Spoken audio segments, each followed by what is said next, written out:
Hi there and welcome back. So now let's get our hands dirty. So with the cases.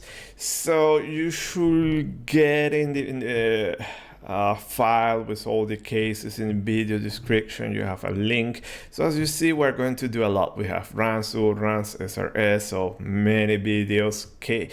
Case by case, model by model, we're going to address. So here we have everything that we have in OpenFOAM, okay, all the turbulence models for the flat plate case, the one that we know and love, quite easy, very easy to validate, must do when it comes to turbulence. So I will choose from all these cases. I would propose to start with the KO. So this is the data structure, now the directory structures. If you enter here, you're going to have high re, low re, wall modeling, wall resolving, and then, as usual, you have the scripts to run everything in automatic. You have the Python script also to do post-processing. You have here the paraView files to do the automatic post-processing. So we're going to reproduce these results. Okay, so we have here this model. Okay, as you see, everything makes sense, or probably we need to discuss everything, but we have validation data in this case and we can compare, but also we have the classic law of the world profile that also match theoretical results. So we're going to revisit this. So get ready because there is a lot to cover. Okay, before starting, let's address the theory. So we're going to address the K omega standard. So remember that in the source code also, I went to my source code K omega and I open here and it's telling me this reference, which by the way is a beautiful reference. I have the physical book, I don't have the PDF, but there is a paper where it is explained, I have it. So in the slides also you have a link there for that paper, you have the reference. So let me show you of this model. I have it here already open it, and this is the paper. So you can look for this reference in the video description. I will put it, and here you have all the equations, how it's implemented, details. In one point, look at that, you can compute epsilon from omega, how the turbulent viscosity is computed and everything.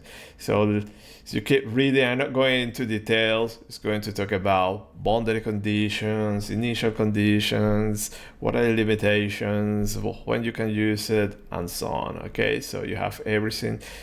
So even rough wall analysis, you can put there also the rough boundary conditions. So that will be another video. Look at that boundary conditions. You have definitions there, you have the talk I already saw there, a little bit compressible and so on. But what is important here, I already know this very well. You read the abstract here and you say that with no viscous damping of the model closure coefficients and without the aid of wall functions, the model equations can be integrated through the viscous sublayer. So this can be used for wall resolving and wall modeling. It's written there. I don't recommend it for wall resolving, but it works, we're going to see. But just to point out that if we go to the source code, okay, here the authors here, the developers of OpenFOAM, they mentioned that it's only high Reynolds number, but reading the documentation, the original paper, they mentioned that it can be also used to integrate the equations. So we're going to do both cases. Now that, let me show you this slides also where we talk about this one, my simplifier slides. So you can download everything from the link in the video description. So here you have a little bit summary. Okay, so the K omega is probably the most widely family of two equation turbulence models in use. It's based in the boosting hypothesis and to stress in the linear viscosity model. Okay, it is linear, there are non-linear variations.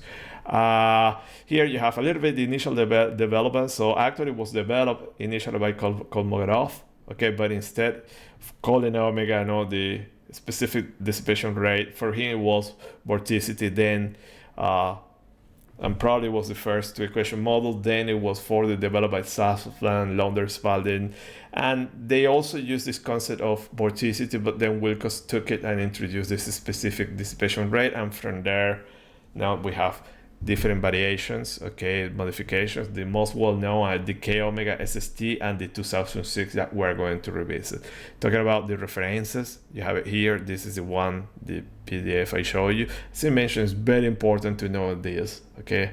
You can realize now just by looking at that, the boundary condition and so on, and when you can use it and so on.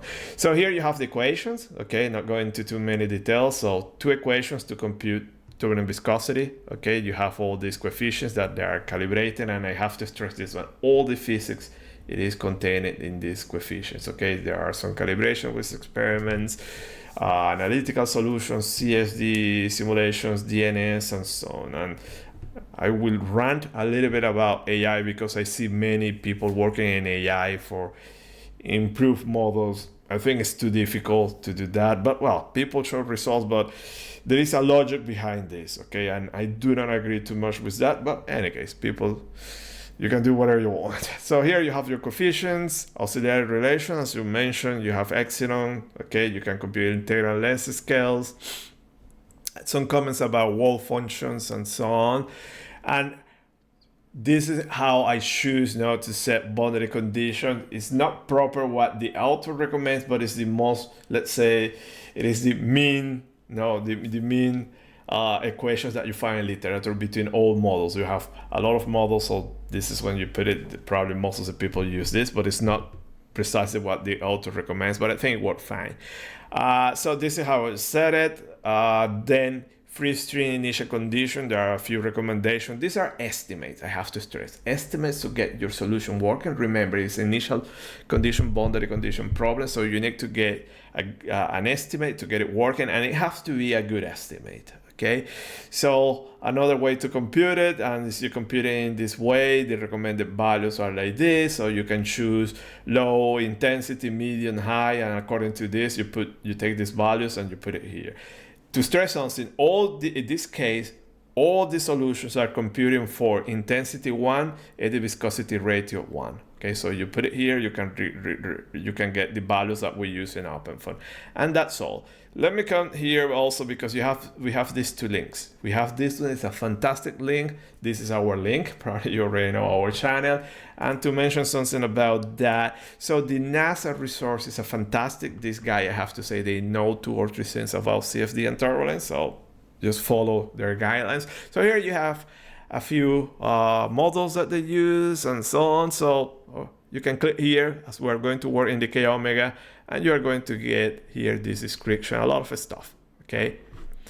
So it's fantastic. And look at that, talk here about the K omega 2006, the 1998, and the one that we're working is this one. So the equations, blah, blah, blah, and they don't say anything about the boundary condition, but you can take it for granted that you can use what they recommend here. They give some recommendations here, can be designed.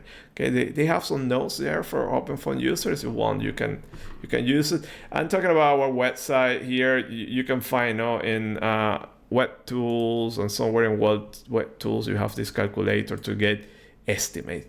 And to stress, these are estimates. I mentioned that these are estimates, so I know in this case the inlet velocity is 1. So let me show you how it works. So you give velocity, and then you want to get these values. Okay, these are free stream values, also to stress, free stream values. So let me define viscosity, eddy viscosity ratio, and turbulence intensity. I mentioned this case I use 1 and 1. And using this combination, I will get the other values. So if I go down here, I have different ways to compute things.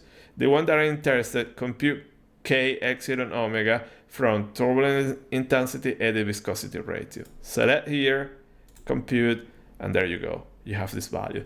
So in theory, to get free stream values, this is the value I should use from my estimate. If I want to get epsilon, this will be my estimate, and for omega, I'm getting this. So these are my initial conditions. And from the paper also, we saw already that for K at the wall, they recommend 0. It was something here. And also for omega, they recommend, no, for K at the wall and for omega should be something here that it depends. You see that depends on the distance normal to the wall. So you say it's a large value, and you have it there.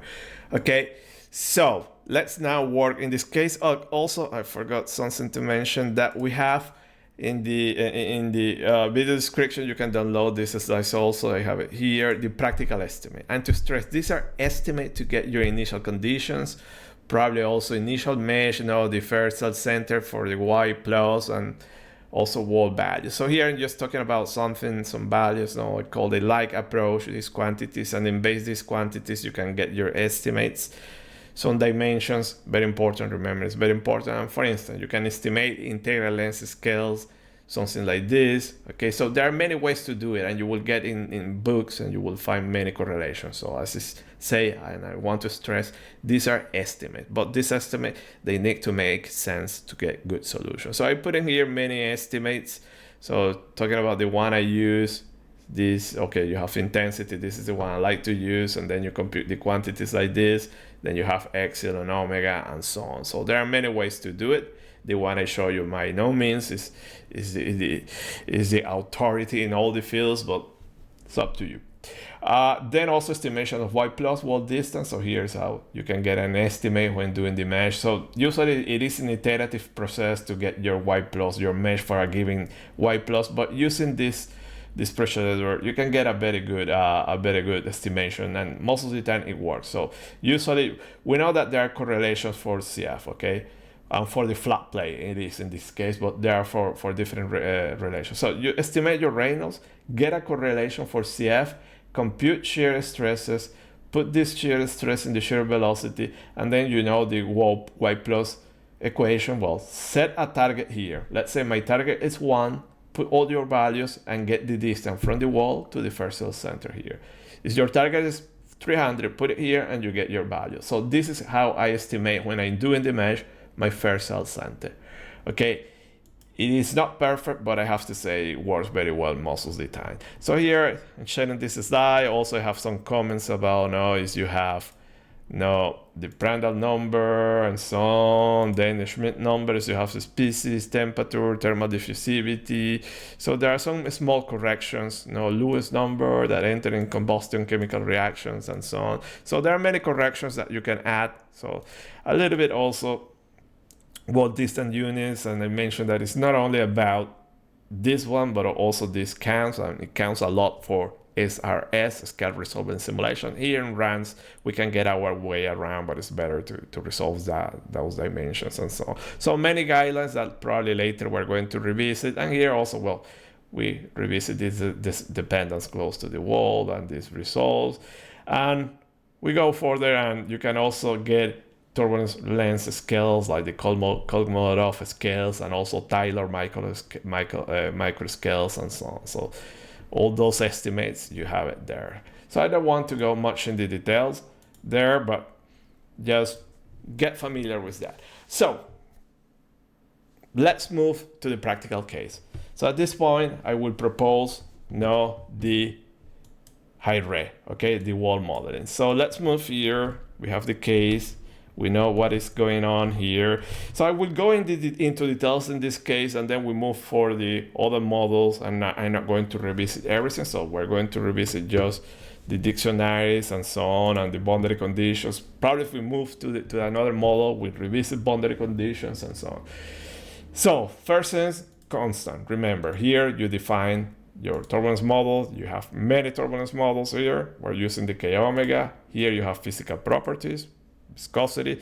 So here is we're using dynamic similarity, and we can play around. It's incompressible. We're playing around with these values, velocity and dimensions, to get the given Reynolds number that is 10 millions. Okay, so we have this. We go to U. Look at here to boundary conditions. U velocity 1. Just bringing back dynamic similarity to get that Reynolds number. So we have an inlet, an outlet, top, bottom, slit surface, front, back, and so on. We have everything. Then pressure, a standard setup. I'm not going to go into details. Something to stress for those that are not very familiar with OpenFOAM or general CFD. At the outlet, please fix the pressure. Okay, it's a good standard practice. You can put zero gradient. You might get into problems. Okay, so let's now visit K, omega, and nut. Okay, this is the turbulence model. So if you don't use these variables, or if you go here and put laminar, that is DNS. Okay, simple as that. DNS, but you need superfine mesh. So let's go to K.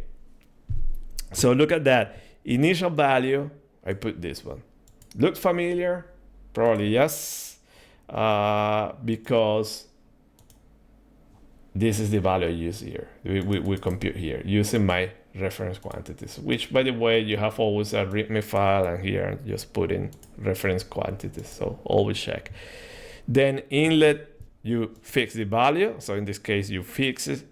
Then probably you can add fluctuation. There are specific boundary conditions for that, but that is more into scale resolving, less and that stuff, so we will visit that. The rest, top, outlet, zero gradient, slit surface, slip, then bottom. This is the wall. Then you have the empty. This is for 2D cases.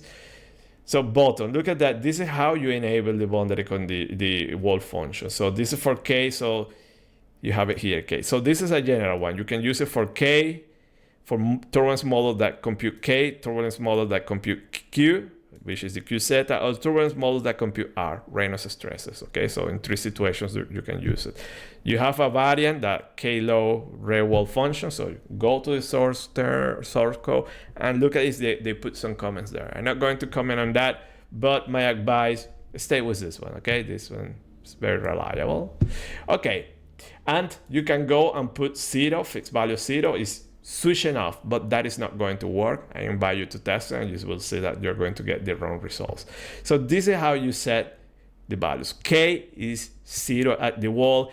In this case, as I'm using wall functions, I can get my way around by using this value, but practice will be, and let me do it, use 0 by definition. Okay, it is 0, but let me leave it like that, and then you can do the experiments. Then we move to omega 750. So if we check here, it's not 750 here, it's 10 in 10. I put it larger. I use a different correlations. Okay, so doesn't mean that it's going to diverge. The important thing is that I know this quantities is strictly positive, so if I put negative, it is going to diverge. So you can test. Okay, remember, it's an estimate. For me, this is okay. I have my own correlation, and tends to be a little bit, I get values larger than the one that I'm using in our website here. Then to enable the same stuff is equal, you go to the walls, button, you enable, and this is the way to do it, omega wall function. Same as for K, you can disable by putting a fixed value. You are going to get a solution, but it will be the wrong solution. As you get the right solution, it is a fluke. Okay, you are the luckiest guy in the world. So you put it here, omega wall function, and here internal field, I use the same value as this one, 750. Might be better to use a larger value because we know that from the recommendation of the author, it depends in the distance from the wall to the first cell center, but maybe it's already okay, the 750, or maybe it will be better 4,000, or maybe it will be better this value. If you look deeper, you will realize why I am using 750, but I'll leave it to you. Then NUT. NUT is the turbulent viscosity, and this one usually you initialize, good standard practice, same value as the molecular viscosity, or probably 1 to 10 times. Okay, it will be up to you. In this case, I put it same, but you can say it's 2 times or 5 times or 10 times. Okay, so you initialize that quantity. Then you see here you have calculated inlet, top, whatever. Remember that from the theory. Okay, NUT is equal to this. So calculated means if you compute K omega, calculate that one. There is no need to compute it. So that is the meaning of calculated. So inlet, top, all the other patches, you put it calculated. Empty will be empty, slip will be slip, but then what is fixed value, zero gradient, calculated. Then you go to the walls, and here you define your NUT wall function. So in OpenFOAM you have many variations, okay? And generally speaking, I like to use this one. This is using the Spalding correlation. Probably later we're going to revisit that, but you have many of them. What is important is that y plus, you have different values to compute. And in literature, you're going to find something called y plus and something called y star, okay? So the difference between these two, that y plus is based on velocity, y star is based on K, turbulent kinetic energy, okay? So if you are using a turbulence model that computes turbulent kinetic energy, K, you can use this one. And look at that, by definition, is nut K wall function. But if you are using a turbulence model that doesn't compute K, this doesn't work. One of those turbulence models is parallel matters, okay? Later, we're going to see that model. Then you have nut U is the standard nut U, is based in this one. Y plus, you have this one, okay? It's specific for low rate, very fine meshes. Honestly, I haven't seen any improvement using this one. And nut U Spalding is the one I like. To stress something, K omega is what is y plus insensitive, okay? So here we don't think about, okay, I need this mesh. It will do this specific treatment automatically. So this is how we set boundary conditions. Later, probably in another video, when we move in kx, I'm going to show you these definitions of y star and y plus, okay? Because this definition of y star comes specific for those kx, just to avoid some specific operations, you know. So that's all. Boundary condition, hopes it's clear to you how to set up, and this can be your template, okay? So all the k omega SST and all the variations that we're going to do exactly the same, nothing changed. What it's changed is the different functions and coefficients that are inside the model to get that extra ingredient, which is the turbulent viscosity. And now let me move to the numerics. Control D, okay? A standard control D, nothing to say about this. Something that, yeah, I have a lot to say actually. I like to always remember, this is my signature. I always print minimum and maximum values. That it tells you a lot where the simulation is running. Remember, K and omega are positive bounded quantities. So as you start to see that these quantities become negative or nut becomes negative, there might be a problem. If you start to see crazy velocities also, you might change the numerics. So I always like to print minimum and maximum. Y plus, okay, so this is a function object just to save the field to plot in paraView on the surface. This one is to print the quantities on the screen every iteration, okay? So you put, this is the one that does the magic now. It says, do not save, only print. Any case, wall shear stresses, very important, I like to save it. Write objects, and let me go back here. So look at the beginning here. I have this function here, cacheTemporaryObjects. So this is something very neat in OpenFOAM. And remember that a long time, well, I think 4 or 3 versions ago, this didn't exist, and I had to enter into the source code and program this because I like to have this quantity, actually many quantities. So OpenFOAM, it has many. When it's doing a simulation, it catch many objects functions. One of those objects are the turbulent quantity, but it can be many things, and I will show you. So here, specifically, I'm saving this one. In OpenFOAM G, it is the production. I'm saving production, and this is dissipation. Actually, I need to multiply it by K. Remember the theory. This one, beta star omega times K, and you get dissipation. So when we do post-processing, you're going to see that I multiply by K. And because I like to see the balance, no? This is an equilibrium, production equal to dissipation. So you say, get these temporary objects that are in cache, and here the final one, write objects, whatever you're caching, let's say, now save it as a field that I can visualize, use to post-process. Okay, this is how you do it. So I'm going to show you the quantity of objects that you get. So let me misspell something here and you will see. But before that, now let's move to the numerics. Okay, steady case, my slope limiter. So this is a standard numerics that I always use. I recommend it to use. So there is no need to change it. So second order accuracy for convective, then the turbulent quantity. Remember that you need to discretize those quantities. So here I'm using second order wind.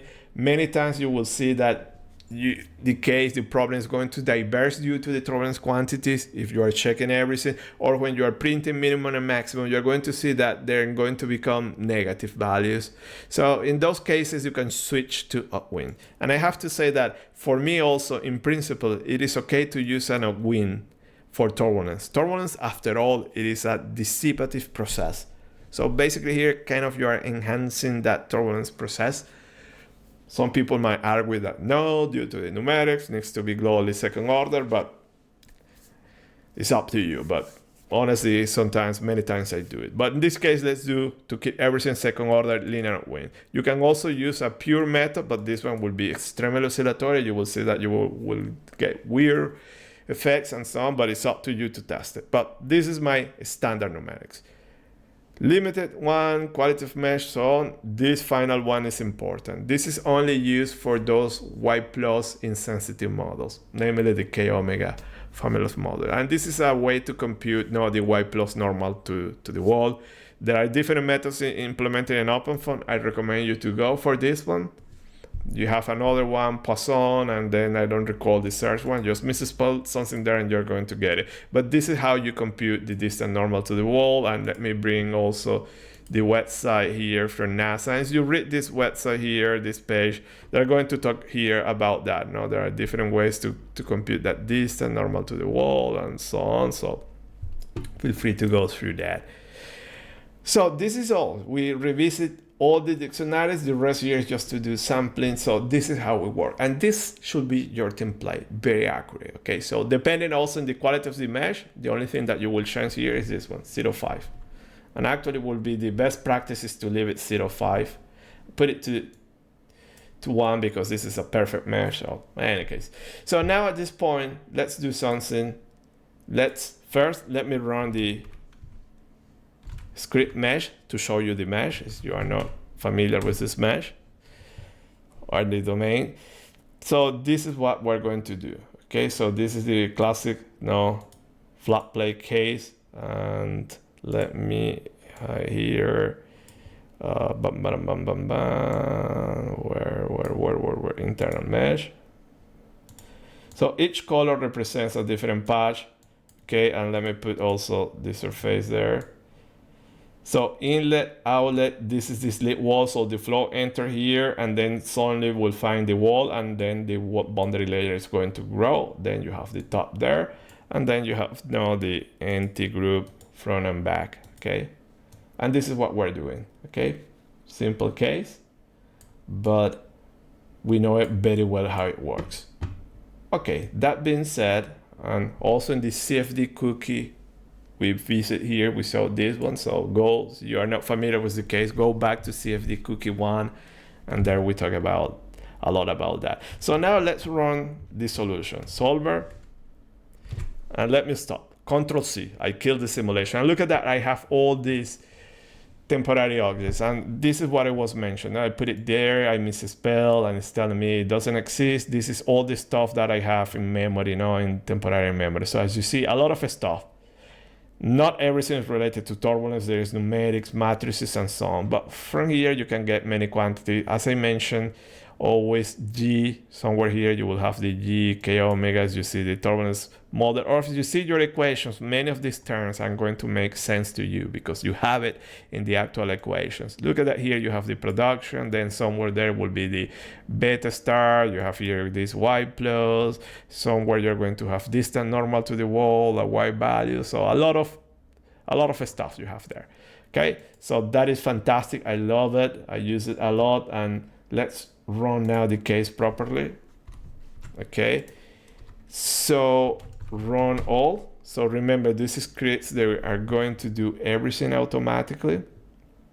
So if you are not familiar, this will do only the mesh, this then the solution, and if you want to do everything one step, you have it there. Okay, so I invite you to read the scripts. Now they are very linear, there is no programming there. So let me run there, and this is it. So look at that, minimum and maximum values, Y plus, okay, everything running, making sense, okay.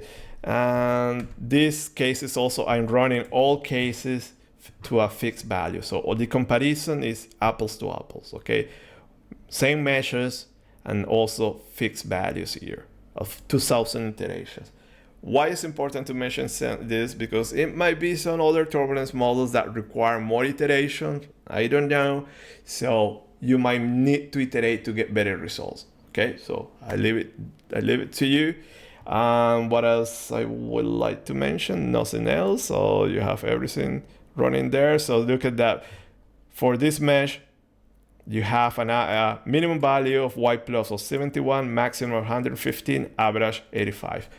Also, when it comes to these values, you should look at the average value, okay? Because it might happen that you have some values in 1 or in 10 or in 25, which is the region, the buffer region that we want to avoid. That is not a problem while your average value is, or values more than 30 or less than 5, okay?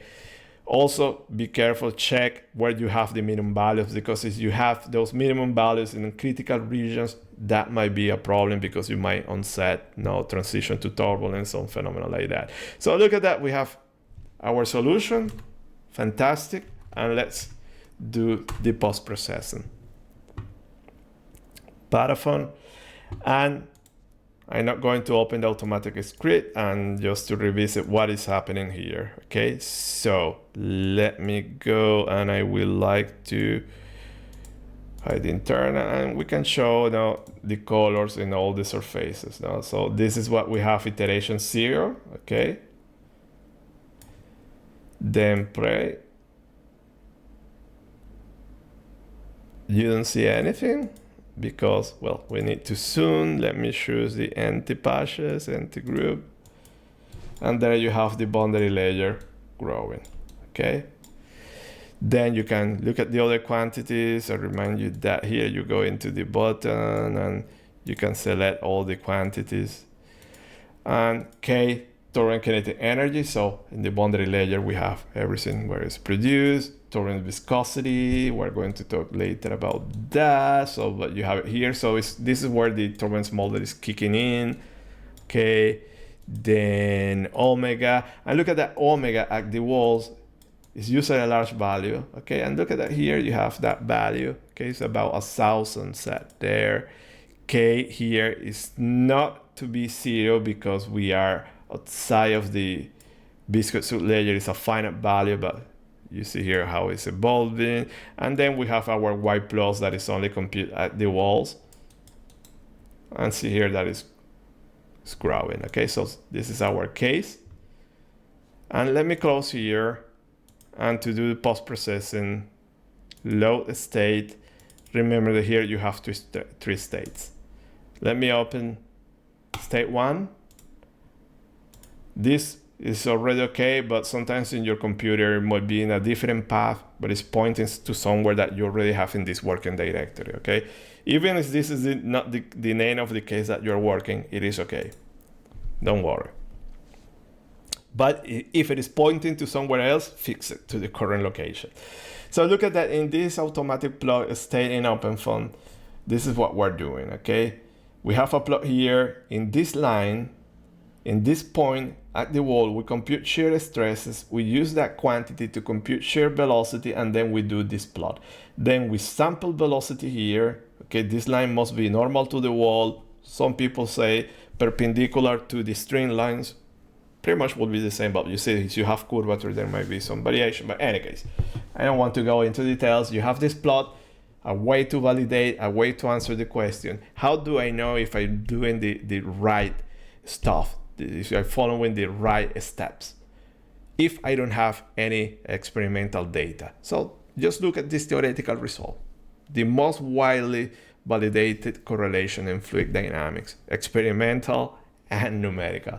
So you have it here, okay? The black line corresponds to current results. Then you have the log law, which is analytical. Then the viscous law and Spalding law is another, not by Spalding. Okay, so you have the correlation there. Okay, so fantastic result. Here we look at the shears. Okay, so this is wall modeling, and look at that. You have the line starting here because everything below was model. Okay, everything below we model, and that's why we have that there. Okay, so, and here you have your shear stresses. So laminar, and total. So we don't have anything here, so it's a little bit strange now if you compare with the result that we know. Okay, but later when we open the word result, it will make more sense. Okay, but basically it's telling that shear laminar, you have some production, but because you are already, you're in Y plus something 30, okay, so that's what you have here, but this is your balance. So close to the wall, the contribution of the turbulence should be 0, everything should be laminar, and then as you get away, laminar contribution results, turbulence contribution increase, okay? But here we are missing this region, so it's not clear. But what is interesting that I want to show you here, how we do this plot. We already did it. I want to redo it again, okay, for this case. I'm not going to redo it for every single case. So the first thing is that you need to know this line location. So look at that. I'm doing this plot. I think, no, it's not this line. This line is this one now. So I'm plotting here. Then what I'm doing here, let me split this screen. Then I want to get probe location. So look at that, I'm probing in this location, okay? A single probe. You get it from here. Now you have probes and line probes. But in that probe, show me spreadsheet view, and I want to get shear stresses magnitude. Okay, so look at that, I'm measuring the shear stress there. So get that value. Now you move here in this pipeline, and the first step that you're going to see is U tau. Remember, it's the square root of shear stress divided density. You put your shear stress there, and you are set to go. So look at that, as you put another value, it changes, okay? So this is how you do it. Get the wall shear stress here. So these are the steps that how can you do it. So you can plot it here in this probe. So this probe, you have it. It's attached to this extract block that is taking the bottom surface. In that bottom surface, I can plot along this line. So this line is, no, you have it, will be this one, all this line, or you can get a probe. So just to show you the difference, that if I go here, I go spreadsheet view, see that you have the complete line, you have your full shear stresses, and then you can look at the specific location, and then you get that value. So this is, well, I use this specific, and then we keep reading, okay? So here, compute U tau. Then the next step, Y plus. This is the standard definition of Y plus. Density times U tau times distance normal to the wall. That is here, you have it in the calculator. Okay, so here you have scalars and vectors. You can get those quantities, and this is your molecular viscosity. So define the quantity, okay? And let me go here, and what I want to do, let me go to remind you those values. Okay, now it should be estimates, and then so let me get here estimates.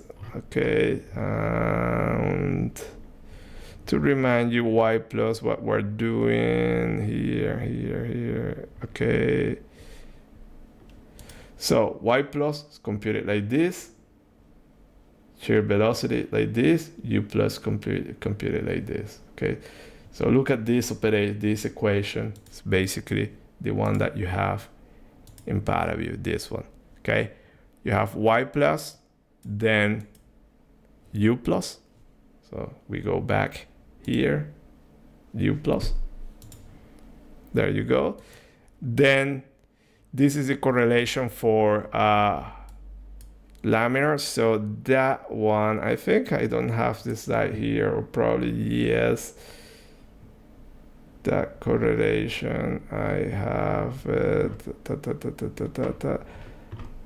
This is standard correlation now, so probably let me go.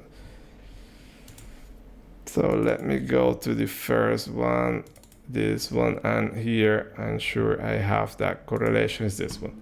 Okay, look at that. We divide the boundary layer, when we look at in this plot, y plus less than 5, we say that u plus equal to y plus. So it will be this blue line, this correlation. Then y plus between 5 and 30, we mentioned this is the buffer layer. We want to avoid to put this first cell center here, okay? Because there is no single correlation that can predict this one. This is very energetic. The largest errors can be introduced here. So we try to avoid putting that first cell center here.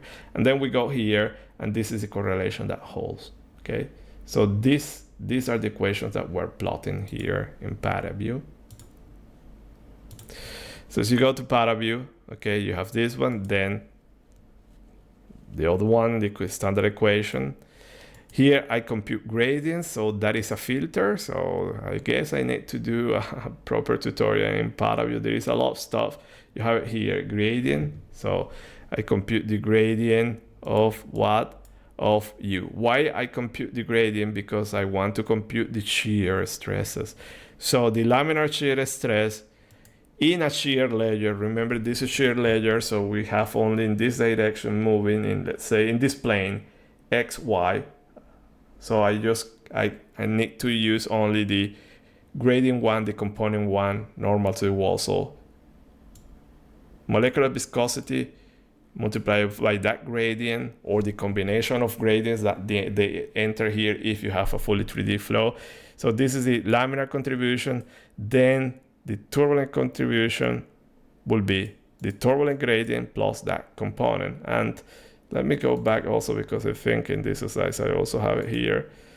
So basically these are the shear, these are the components that I'm computing, okay? So these are an experimental plot, and I want to get these components to reproduce these results that is very general also, okay? So those slides you can find it in CFD cookie 1. You have in the video description the link. And that's all. Then here, shear total is the summation. And then the rest here, I'm loading. Okay, I have also some reference data, so I'm loading those values. So here, follow this pipeline to do the proper plot. So we have this one, fantastic. Let me close it. And let's open. Let me use built-in auction. So I recommend you also to use the built-in auction always. And let's open the second script. Okay, we're going to go briefly on the pipeline, but pretty much will be something similar. So now look at that. We have this different screen here. We're plotting K against newt. Okay, so again, remember I put it there because they do have a physical meaning. No, remember that. Look at that. What is happening newt? Look at how newt is increasing, and the main contribution here then goes to 0. Here we have the plot production and dissipation. And look at that. I multiply by K to get the dissipation. Should be this continuous line. And let me zoom here, and you will see that it is in perfect equilibrium. Production equal to the dissipation. You have there that the lines almost are superimposed.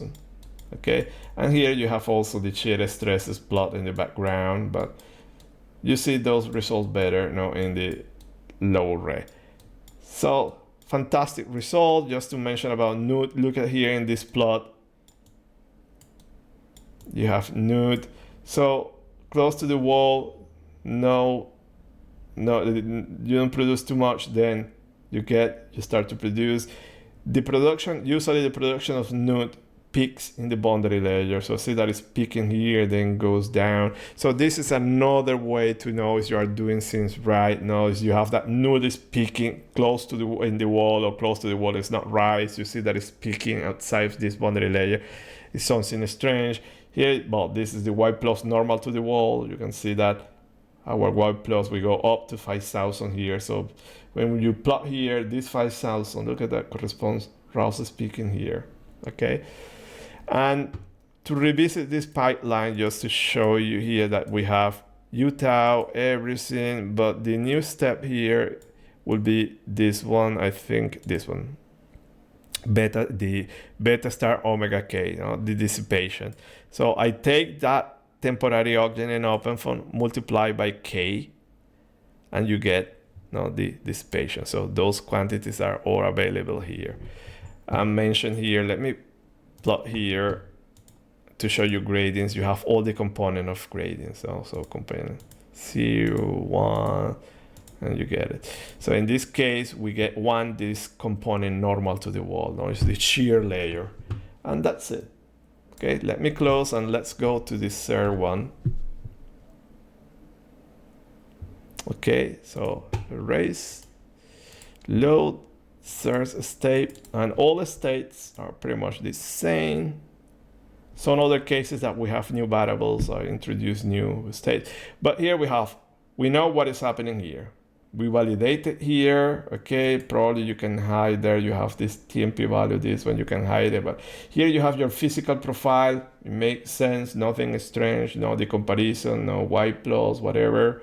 But now here, in this case, besides all this theory that we know that is what is happening, we have seen that we have this profile, we have production equal to dissipation. We know that usually node should peak here in the boundary layer. It shouldn't be something outside. We know the values at the omega and k at the wall. Everything makes sense. So you know that what you are doing is correct so far. But the final verification will be if you had experimental results or analytical correlations, that in this case. So in this case, we have a comparison with another software. This is not experimental, let me stress. So it's software from NASA, Fun3D. And then also we have a correlation. So you know that there are many correlations for this flat plate. We put it there and we compare, and we can see that we have a very good agreement. No, it's a relative good agreement, probably. Let me go here, and will be this one. I don't want to see, kind of, it is a nicer there. Okay, hide that. And also here, I don't want to see that quantity there. Okay, and I will go here and see this is the quantity, and you have it there. So as you see now, a perfect validation, very, very nice results, nothing to complain. So at this point, you have the solution. Also, by the way, let me save this state. So you have it also updated. You have it there, okay? So perfect validation. At this point, you are invited to play around with these boundary conditions, or go and change the numerics and go upwind.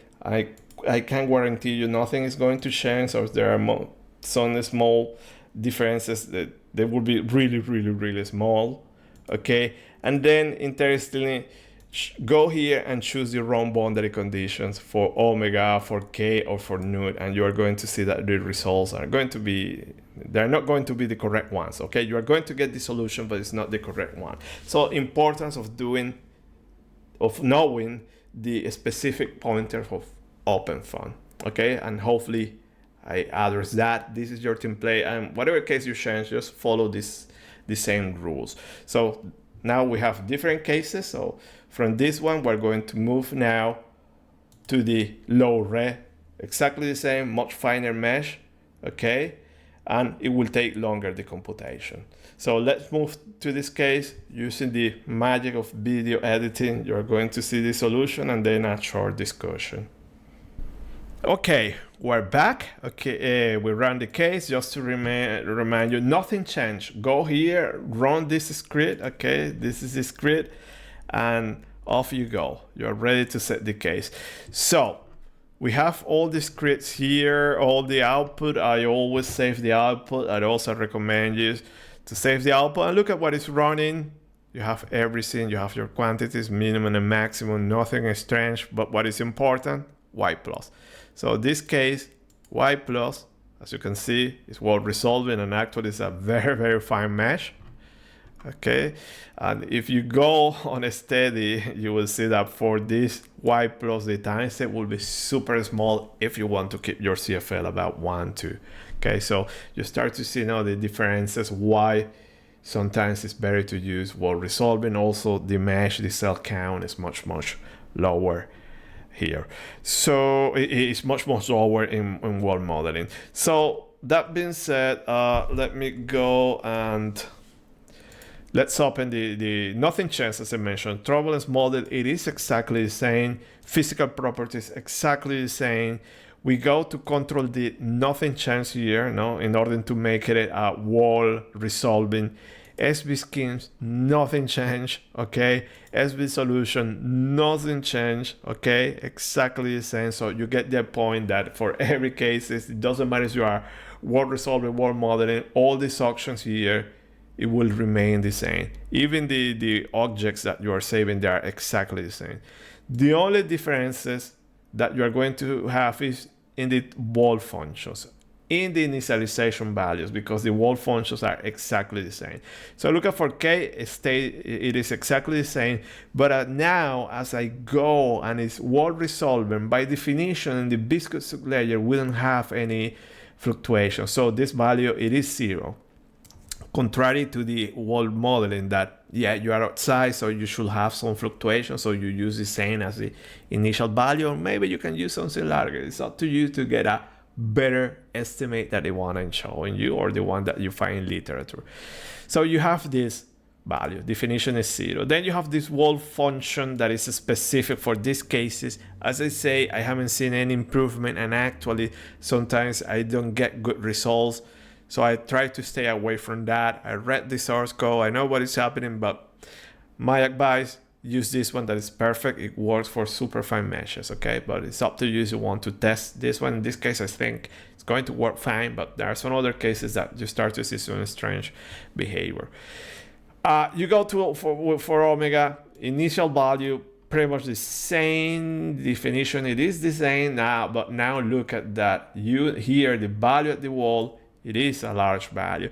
And if we look at the solution, you will see that the value of omega, it is a large value. Okay, so you compare the high ray, low ray, you will see that the values are different. Here it tends to be much larger. You are dissipating. You have that quantity that is always enabled, dissipating everything in such a way that you never have turbulent fluctuations in the viscous layer. So this is what is happening here, okay? And it makes a difference. You put here a value of 40, you will see that your results start to deviate from what we know theoretically it should be. It's up to you to do the test, okay? And how do I get that value? Well, remember, we have this practical estimate, and that specific estimate, or this one will be to the ones at the wall. Okay, this one specifically depends in this distance. So you see the smaller this distance, the larger this value will be. So I estimated using that. And that's it. Okay, so the only thing, as you see, that changed here was the value. That's all. The rest exactly the same. For nut also exactly the same. And here will be up to you to choose one of these. For me, I'm happy most of the time with this one, or with nut K. Okay, it shouldn't change. It's up to you. Later with the K epsilon, I'm going to show this definition. But remember, Y star is based in turbulent kinetic energy. Y plus is based in a velocity definition. And if you don't have this value, you cannot use it. And this is it. Okay, so now let's take a look at the solution, paraFOAM built-in. And let me, before opening the script, so we have it here, and just to show you that the mesh, a super fine mesh. Okay, as you keep going down, down, down, you will see that it's very, very fine. And remember, when you go word resolving, it's not always about the distance normal. Also, you will need to solve this distance. You are doing stuff like transition to turbulence. It's very important. In this case, we don't have it, but be careful that sometimes if you want to refine and get an aspect ratio similar or close, let's say to 100, this will be incredibly fine mesh, and that is the problem you're going to find in less scale resolving simulations, DNAs, that your meshes are ridiculous large. Okay, so we have this, and what I want to show you now is K. So look at, by definition, K is 0 at the wall. Let me rotate here. And let me go to the patch. Or no, let me go here, internal, put in a slicer, and okay. Okay, normal to set. Okay, and let me go okay, and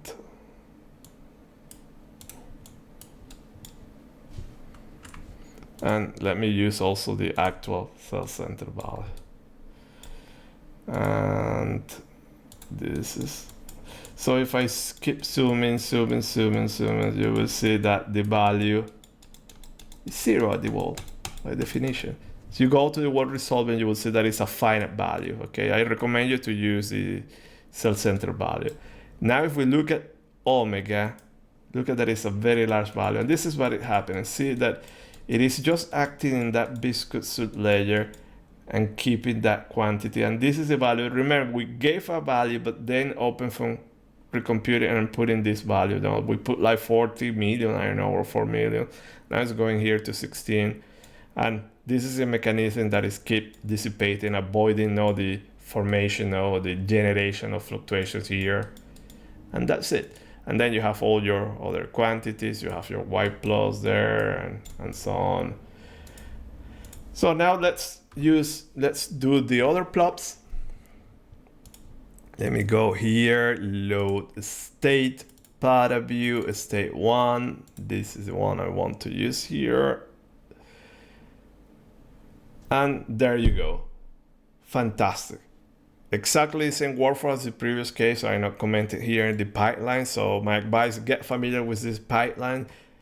You plot these images, and actually let me go here. And I have here already this image. See that? Very, very similar. Okay, so the difference when we look at here that we're not resolving here, now we're resolving, and what I was telling you, you have a contribution of laminar shear close to the wall, nothing of turbulent shear, and then when you arrive to the buffer layer, look at that, it starts to increase about 10. Okay, important here that you should, usually this intersection is about 10, 15, 20, never happen in 5 or 6 or 7. So this is part of your engineering judgment, what you know, okay, to say that what you're doing is right without any experimental result. Okay, then we look at here, and it's precisely following that profile. So see that is starting viscous layer, follow this behavior, it does the blending, then it goes to 30 and fix this one perfectly, and there you go. So remember, always now, if you want to do this, get the right shear stresses here. So probably these are not the right ones. So I see that value. Let me see if it corresponds to the right one. Okay, now it's a little bit different. So as you put it here, so be careful, always check that. Put it there, and there you go. So a small difference, but there is a difference. So always be careful about that. So we have this result. Let's go to the other plot in paraFOAM. Okay. So this video is getting long because we're doing everything here, visiting everything here, but next videos I'm not going to redo this stuff. So we go right ahead to the rabbit hole. Okay. Fantastic, beautiful results. So now here we see much better. Okay, and let me compare here with the high res. So here, see that it wasn't clear that production dissipation, but now look at what is happening. And as I mentioned, the peak of production usually is in buffer layer. So another way of validating, no, confirming that what you're doing is right. Look at that, kind of they are not in very balance. Dissipation and production here in the buffer layer and viscous suit layer, but then when you go away, things get into balance. Okay, then here again you have the dashed lines, or you have the shear stresses. So you have that, you can get this confirmation that here start to increase. Then here we have nut, okay, and K. So K, an important concept that these two peaks, the peak of production of K and the peak of K are different. Production of K happens in the buffer layer. The peak of K not necessarily will be the same. So in this case, look at that, it's happening something about 100. You have that peak, that 100 will be something very close to the wall. But be careful about that, and don't confuse that Turing kinetic energy should peak in the buffer layer. No, what should peak in the buffer layer, it is the production. So this is this result. Okay, and now we go to the final one. Okay, which is the plot 3 load state paraView 3.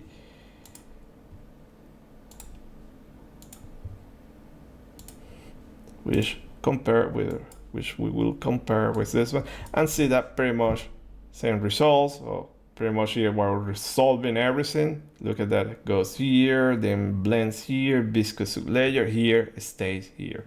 Velocity profiles, visual inspection will tell you that it's okay. And then here we compare, okay, the OpenFOAM correlation with your analytical correlation and the simulation now from CFD, another CFD solver, but this will give us that extra confidence.